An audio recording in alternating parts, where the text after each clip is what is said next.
So what is good, y'all? It is Anime K here and we are back with another video, and today we're going to be discussing why people love the anti-hero.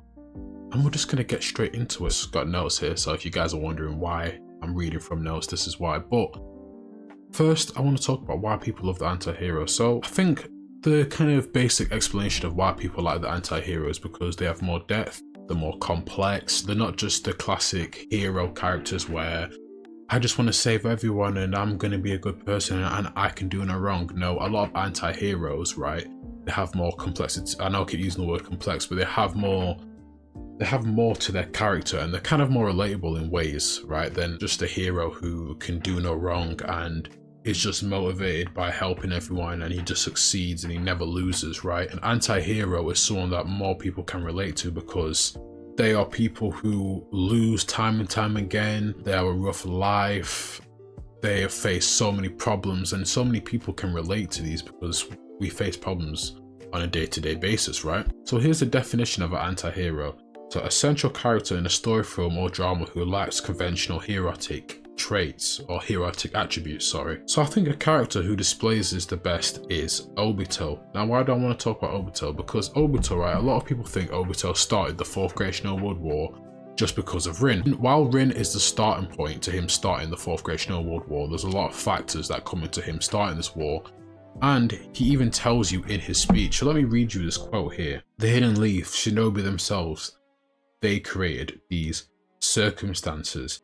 What caused me to despair this world is this counterfeit world, right? And then he goes, you know, look at me. And then, you know, he carries on from there. But the main point from that speech is he's telling you that it's not just Rin was the starting point, but then he starts to look outside of Rin. He starts to look at the shinobi world, the violence of ninjas. And he's not just thinking of Rin in these circumstances, he's thinking of everyone that has to die because of these wars, because of these big villagers that just want money, and it's just greed basically why they're doing all this. And he begins to despise that, and that's why, like Madara, he wants to put the world in infinite Tsukuyomi where he can control the world, he can control the dreams, he can see Rin again. I don't know what he would have done in those dreams. I'm really curious to see what he would have done with those dreams, but nonetheless he was doing this because he wanted to change the world and he hated what the world had done to him, losing Rin, you know, his best friend Kakashi getting attacked as well. So a lot of stuff was happening in that scene, but it wasn't just because of Rin, it was because of the shinobi system. And I think a lot of people come to love Obito because I'm sure we've all had them feelings of wanting to change the world, and we've all lost a family member or lost someone close to us and kind of looked up to the sky and thought, why does this have to happen? Even me, I remember when I first experienced loss with a family member, my first reaction was, God, why? Why did they have to go? Why did they have to leave? You know, why? And you know, I think that's what Obito was doing, was he was questioning, why did this happen? Why did Rin have to die? And then he searches for that answer and he goes, it's the shinobi system, it's the violence, it's the anger, it's the constant wars. Well, you gotta remember, even during when Rin died, it was during the Third Great Shinobi World War. But ironically, he started a war to kind of bring peace. So you can look at it how you want. I think Obito was aiming for peace, and I think even though he caused a lot of hurt, a lot of violence, and I don't think people condone what he did, right? He still caused a lot of pain, but they can understand his reasoning for it. Now the next people I want to get into here is Canute and Thorfinn. Now if I asked you who is the good person, who is the bad person out of these two, you'd probably say Thorfinn is the good one, and Canute, you'd probably say he's the bad one now, right? Because, you know, you see him, he's got his evil laugh, his hair's shorter, he actually looks more like a king now, and Canute's character development was good. But would you say that Canute is the bad one here and Thorfinn is the good one? The reason I want to talk about these two characters is because I think it's very interesting the way they go about their goals. Now they have, I would say, not the same goal, but they have very similar goals. Very similar. They both want peace, but I think they both want a different type of peace. Now Thorfinn takes a more pacifist approach. Now pacifist? Yeah, very tongue twisted there, but he takes a very pacifist approach. He doesn't want to hurt people, doesn't want to kill people, and this whole philosophy comes from his dad. Now I have an example here, and I kind of compare Thorfinn to someone like a Martin Luther King, where Martin Luther King, if you guys don't know him, right, I'm sure most people do watching this, but if you don't know, basically he was around in the 60s, he was a big part of the civil rights movement, basically the movements against the kind of regime that was around back then, you know, that was kind of against black people, you know, there was segregation, all that, right? But the reason why I want to get into Thorfinn and the reason why I compare him to Martin Luther King is because Martin Luther King took a very pacifist approach. On August 5th, 1966, in Marquetta Park, where King was planning to lead a march to a retailer office to demand properties be sold to everyone regardless of their race, he got swarmed by about 700 white protesters hurling bricks, bottles and rocks. One of those rocks hit King, and I'll put the picture up in here now. That's just a little taster of what happened to Martin Luther King while he was protesting and while he was still alive. But he got hurt, he got rocks thrown at him, he got even worse stuff happen to him, right? So much stuff happened to him, but he chose to never attack anyone and to always take a pacifist approach and to not use violence. And that's very, very, well, that's basically the same as Thorfinn, right? Another example, the sit-ins. So if you guys don't know the sit-ins, let me read to you guys. The sit-in started on 1st of February 1960 when 4 black students from North Carolina A&T College sat down at a Woolworth lunch counter in downtown Greensboro, North Carolina, right? Martin Luther King's not actually there, but it is inspired by him, or at least it's similar to what he was doing at the time, right? And in these sit-ins, these college students, they got coffee thrown at them, they got spat at, you know, just the worst type of treatment, but they never ever retaliated, right? And why do I bring all this up? Because like I said, it's similar to Thorfinn in a way. It's more of a pacifist approach. Don't attack, peaceful protest, no matter how much someone hurts you, don't react. Now look, I kind of understand it more being older why he took this approach. Now did I necessarily agree with this approach? Well, not exactly, because I don't think I could ever let someone just blatantly attack me, but I don't know because it was different times back then, so I don't know. But like I said before, I give these examples to say Thorfinn had a non-violence approach. Now Canute, on the other hand, his approach is just on the opposite end, right? He wants to build a utopia. You know, if you see him in his speech, and I'll play the speech now for you guys. My power exceeds mortal understanding and makes the impossible possible. I alone am able to conquer them, rule them, unify their strength, and channel it to create a paradise. He wants to build a utopia. He wants to build communist state. So a communist, if you guys don't know what a communist state is, I'll put the definition up on here now. But basically a communist state is kind of like, for example, a North Korea where there is just one ruler, one regime. There's no elections or there's no 4-year, 10-year like there is in the United States, right? There's none of that. It's just one ruler and that person rules over everything. Now, that is Canute's philosophy, right? He wants to control everything and basically make everyone bend to his will and his philosophy, right? Now, is this a good philosophy? Is this a good way of going about it? I don't know. But in his mind, the best way to control this is to basically make everyone bend to his will, basically control every single nation and every single land and force them to be peaceful, or I guess force them to be peaceful in his definition of peaceful, right? Now, at first, you know, when Canute kills his brother, I didn't understand it at first. I was like, why would you kill his brother? But now, doing more research on his philosophy and actually trying to understand him more, I can see why he killed his brother, because his brother, now I forget his brother's name, I apologize. I think, I forget his brother's name, but basically him and Canute were basically co-kings, right? They were both kings of different, I can't exactly remember the places they were kings of, but I know they were basically two kings. And that didn't sit well with Canute, because like I said before, he wanted a more of a communist regime. And to have a communist regime, there needs to be one leader. So he kills his brother. Now, at first I don't understand why he did, because his brother was so kind to him when they were younger. He was so nice to him, but unfortunately, his brother just fell victim to Canute's new philosophy. Now, do I agree with him killing his brother?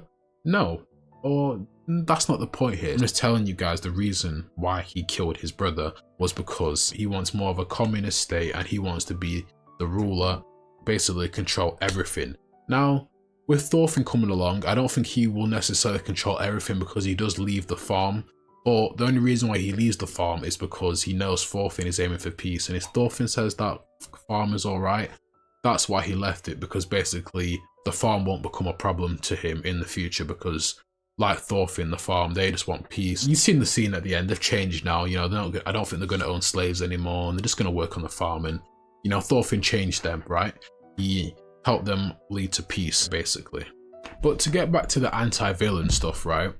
The reason why people love Canute, right, and why people love anti-villains is their character development. Now, Canute, he has such a good character development in the show. Now, when you first see Canute, he's very timid, he's very scared. You know, he's not what you would typically imagine a prince to look like, right? He was very, very scared and very, very timid and wasn't really a warrior, right? Because if you see Canute's childhood, he'd been babied basically his whole life by Ragnar, while Canute's brother used to fight with the king and train with the king. Canute, on the other hand, he was never really that strong, right? He never really used to train. Like I said before, he was just very, very timid. But after Ragnar's death, right, Canute then meets this priest, and this priest basically, he tells him, did Ragnar actually love you? Do you think he loved you? Because what I call it is discrimination. And Canute's kind of like, what? How was it discrimination? No, Ragnar loved me. And he's saying no, because he discriminated against everyone else and only loved you.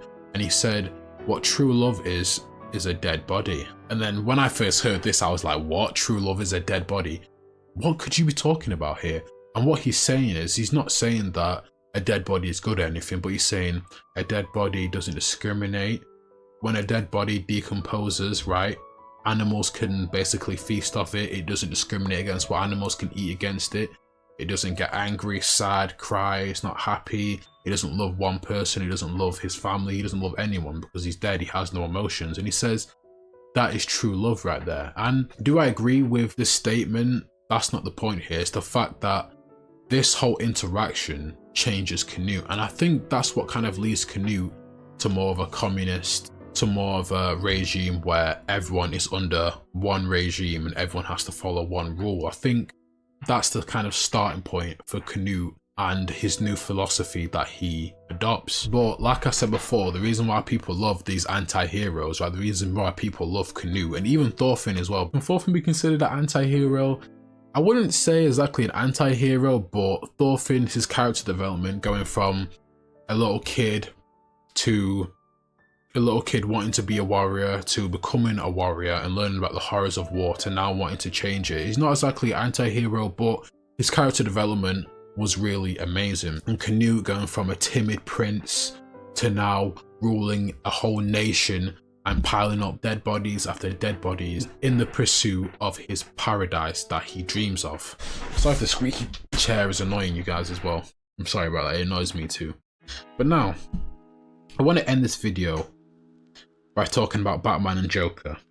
And there's this speech, it's from a cartoon version of Batman and Joker, right? But the speech is very powerful. Now, I'll play it for you guys now. See, there were two guys locked in a lunatic asylum. And one night they decided they didn't like that anymore. They decided to escape. So they made it up to the roof, and there, just across this narrow gap, they see rooftops stretching across town, stretching to freedom. Now, the first guy, he jumps right across, no problem. But his friend, oh, no way. He's afraid of falling. So the first guy, he has an idea. He says, hey, I got this flashlight with me. I'll shine it across the gap between the buildings, and you can walk across the beam and join me. But the second guy says, what do you think I am, crazy? You just turn it off when I'm halfway across. Now, when I first seen the speech, I didn't exactly get it at first, right? I didn't understand the speech. It completely went over my head. I didn't understand it. But what the Joker is saying here is, Batman, before the speech, he says to Joker that he will help him, he can get rehabilitation, you know, he can become a better person, he can change, right? And Joker laughs at this and gives the speech. What the Joker is saying with this speech is, society gave up on me, the world gave up on me, the world will never change, the world gives up on people all the time. And what he's saying is, just like the world gave up on me, you'll give up on me as well. When you see I can't change, when you've been at it for so long, you'll give up on me as well. And I think that right there, that speech right there, is the embodiment of anti-heroes, is because they feel like they've been wronged by the world, they've been done wrong by society, society gave up on them. There's just something inherently wrong with society, and I feel like that is the embodiment of an anti-hero and why we love them so much. That's why we love people like Obito, why we love people like Madara, you know, people who have been through so much hurt and so much pain and want to change the world. And I think for me personally, why I love them so much is because I think, especially being a teenager, and young adults can kind of relate to this, you're in a state where you're kind of angry at the world, whether you're failing your tests, or if life at home isn't good, or if work isn't good, or if you hate your job. You know, all these can be factors into you hating society and wanting to make a change. Now, whether you act on that change or whether you try to change it, well, some people do and some people don't. You get people like Madara and Obito, which will go to, and Canute as well, which will go to extreme lengths to change the world, or at least change the world to how they see fit. Now, are they right? Well, that's the beauty of writing. You can't really say if they're right or wrong, and I feel like that's what Naruto explores so well, that, you know, these different characters, they show you Naruto. I mean, even the Pain Assault, right? When they show the Leaf Village, right, initially you probably thought they were the good guys. But then you learn what they did to Pain's village, and it gives you a different view, and it gives you a different outlook, and it makes you understand why Pain is doing what he is doing. And I think Pain, again, is the perfect embodiment of the anti-hero and what an anti-hero even means. But look, you guys, let me know what you think. Let me know down in the comments what you think of an anti-hero. Let me know if you enjoyed this video. Now, look guys, I'm back. When I say I'm back, I've not been doing long videos for a while, I know that, but I'm back now. I'm focused. Long videos are coming back. We're going to be doing more videos like this, so if you enjoy this, give me a topic that you want me to touch on, or give me an anime, and I want to do more videos like this where instead of just touching on a specific anime, I want to touch on topics that an anime brings. I think this is more interesting videos, and the more interesting videos to plan than specifically just, I don't know, just talking about an anime and being like, oh, this is why I like this anime, because then videos kind of get boring to me after a bit. I like exploring different tropes and different stuffs that we learn from anime. But look, this has been Anime K. Like, comment, subscribe. This has been Anime K, and peace, and thank you for listening, watching, or however you choose to indulge in my content, and peace. I am out.